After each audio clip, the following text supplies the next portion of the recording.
How do you go from living on the streets to owning dozens of ultra-expensive mansions, a few billion-dollar businesses, and having 3 jets? Meet John Paul Dejoria.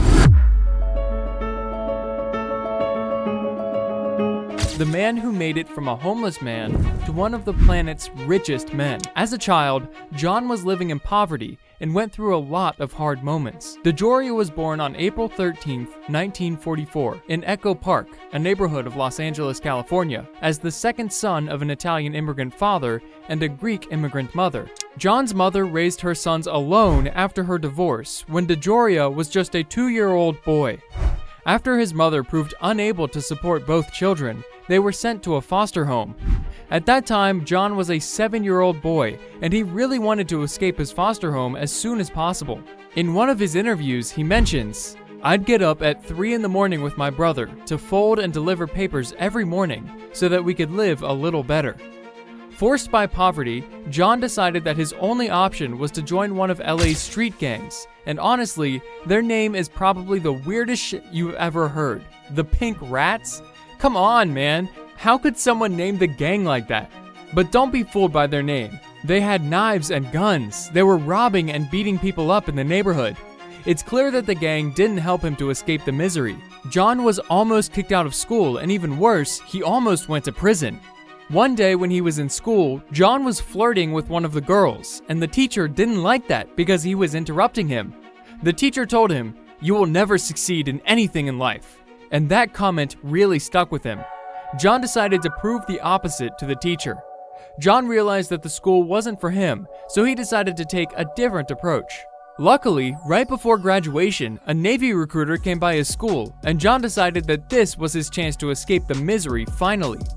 Dejoria spent 2 years in the United States Navy, serving on the USS Hornet. Just as he found his calling, he quickly got married to his first wife and had his first child at the age of 19. They were living in their tiny house together, and like other freshly married couples, they were arguing a lot. One day he was returning home from his job, and his wife asked him for the keys to his car, and then she escaped, forever. She left him and their son in the house, and took all of their savings. John Paul was on the bottom. He was left alone with his kid, without money, and the bills were also coming.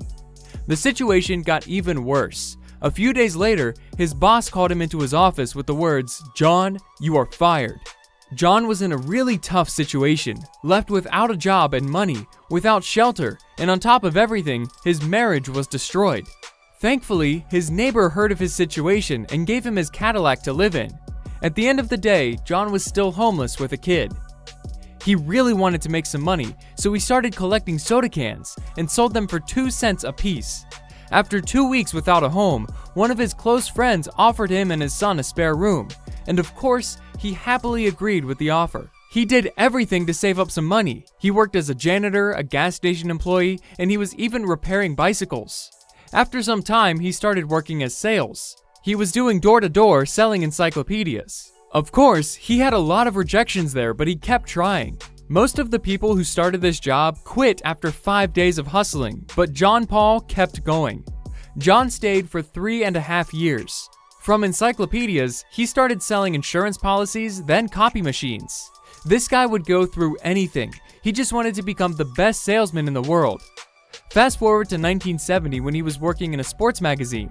One day, John went to his boss and asked him what was necessary for him to do to become the vice president of the company. Of course, he laughed at him and added that if he stayed in the company for 9 more years, they may consider making him a vice president.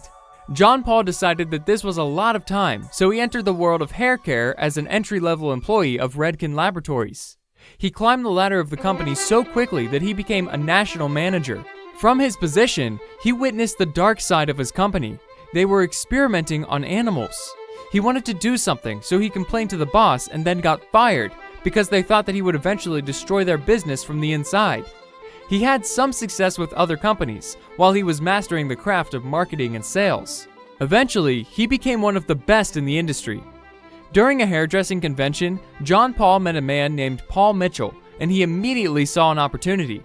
As we mentioned, John was great at sales and marketing, and Paul Mitchell was one of the greatest hairdressers. They decided to start working together and founded John Paul Mitchell Systems. They planned to create the biggest company in the hair industry, but they needed a lot of money. After working day and night, they presented their company to one very rich European investor who gave them a check for $500,000. Since $500,000 was coming, he decided to give his house and all of his savings to his wife. And this was one of his biggest mistakes. They divorced and he lost everything again. Things got even worse because the loan was somehow gone. He was in a similar situation like years ago, no house and no money. The good news is that John Paul had a plan to create his company. John asked his mom to give him $350, and Paul Mitchell matched the same amount as well. Now they had $700 in total. Now the first step was to create their product, and this would normally cost a fortune, but it was a common practice for these manufacturers to give 10,000 free samples, but only if the candidates had a company and guaranteed to make big orders in the future. To look legit, they spent the only $700 they had on a designer who created their logo and branding. With that, their budget was gone. The production company agreed on these terms and gave them the samples. Because of the lack of money for marketing, John started going to different saloons offering their product for free, and if the hairdressers bought a sample, he would receive a commission. Apart from that, he started door-to-door selling like before. A few years later, their company was exploding. They were selling to hundreds of salons. His bet on himself worked. Also, part of their core values as a company was to never experiment with animals. So, they discovered a plant called awapui that had many benefits for hair and skin. Fast forward, and as a result of their success in 1985, their company, John Paul Mitchell Systems, reached $100 million in sales. Unfortunately, while things were going great for the company, something bad happened. In 1989, Paul Mitchell passed away from cancer. John Paul was crushed because of his loss, but decided to continue no matter what happened. John Paul led the company to new heights, but also he decided to give back. He founded Paul Mitchell Schools to help aspiring hairdressers learn the right way. He also gave scholarships to those who can't afford to pay. John became the first in his industry to sponsor the Olympics. He was able to sell his product to thousands of salons, and because of that, they managed to hit a new milestone: $1 billion in sales a year. He donated millions to combat homelessness, specifically in Austin, Texas, where they not only fed the homeless, but also had an entrepreneur center. Dejoria was a supporter of Mobile Loaves and Fishes, Food for Africa, Mindseeker, and Blazer House. In 2008, Dejoria traveled to sub-Saharan Africa to join Nelson Mandela in his efforts to help feed over 17,000 orphaned children through Food for Africa. In the same year, his company, Paul Mitchell, helped provide over 400,000 life-saving meals for children. Dejoria is a co-creator of Grow Appalachia, an organization begun in 2009 that helps promote healthy food and teaches farming skills. But John wasn't done yet. He founded one company, and now was time for another, so he founded Patron Tequila. He grew the company so much, he managed to sell Patron Tequila in 2018 for the jaw-dropping amount of $5.1 billion. What a man, what a legend.